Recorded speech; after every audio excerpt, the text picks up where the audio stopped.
చూసిందాక అర్థం కాలేదు, ఆ వీడియోలో చూస్తే అర్థం కావాలి. అంటే నేను ఎక్కువ చూడను, అప్పుడు తను ట్రెండింగ్ లో రావడంలో అట్లా అట్లా ఓకే. సో అమ్మకి చెప్తా, అమ్మ ఏమన్నది? సరే మాట్లాడదాం రా, నీకు నచ్చుతా అయిపోయి అని చెప్పేసి మాట్లాడి. ఓకే. సో అడగంగానే వాళ్ళు ఏమన్నారంటే, అమ్మ చెప్పిందా ఎవరు? వీళ్ళ అమ్మ నాన్న?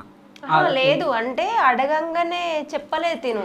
కొన్ని రోజు అంటే అత్తమ్మకి చెప్పిన తర్వాత అత్తమ్మ ఓకే అన్నది, మాట్లాడదాం రన్నగా చిన్న మా ఇంట్లో కొన్ని ముట్టుండడం వల్ల స్టాప్ చేసిరు. సో తర్వాత అడుగుదాం అన్నాక ఇక అట్లనే తర్వాత అత్తమ్మ అమ్మకి ఫోన్ చేసి ఇట్లా గంగవ్వ ఇట్లా మా కొడుక్కి రాముని అడుగుదాం అనుకుంటున్నా అదే అన్నాక, సరేరా లలితవ్వ నేను ఎందుకు ఇయ్యా, మీరేందో మాకు తెలుసు మేమేందో మీకు తెలుసు, నిన్ను చిన్నప్పటి నుంచి చూస్తున్నా గారు అవ్వ అని చెప్పేసి మా అత్తమ్మ, ఇక మా అత్తమ్మ చాలా మంచిదన్నమాట. ఆడల్లో ఎప్పుడు ఇంతేనా అంటే భర్తలను అసలు మాట్లాడని కదా, అది ఉన్నదే. నేను నిన్ను అడుగుతున్నా, అసలు మాట్లాడిస్తలే కదా అసలు. సో కాదు, ఇక్కడ ఉన్నప్పుడు వాళ్ళకి సపోర్ట్ చేసినావు, ఈడికి వచ్చిన కదా నేను కూడా అలాగే సపోర్ట్ చేయాలి కదా. మళ్ళీ వాళ్ళ ఇంటి దగ్గరకు వచ్చిన బయటికి పంపిస్తారో పంపారు, మళ్ళీ వాళ్ళకి